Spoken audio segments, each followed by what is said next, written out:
Hlutabréf.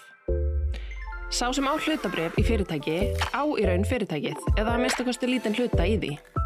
Þessir eignarhlutir eða hlutabréfin geta svo gengið kaupum og sölum yfirleitt í svokallaðri kauphöll og þar er bæði hægt að kaupa stærri eignarhluti í fyrirtækinu eða selja einhverjum öðrum. Stundum eru ný hlutabréf gefin út þegar fyrirtæki vill stækka, fá fé inn í reksturinn og hleypa að fleiri hluthöfum.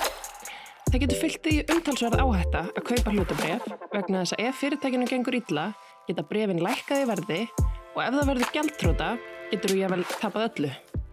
Ef vel gengur getur verðið auðvitað líka hækkað. Þú getur í einföldu máli hagnast á hlutabréfum eftir 2 leiðum. Annarkvort getur þú selt þau ef fyrirtækið er orðið verðmætara en þegar þú keyptir það og bréfin hafa því hækkað í verði. Eða fyrirtækið greiðir þér svokallaðan arð, sem er millifærsla sem stundum er greidd beint frá fyrirtækinu til eiganda, til dæmis ef vel hefur gengið í rekstrinum. Það eru hlutabréf.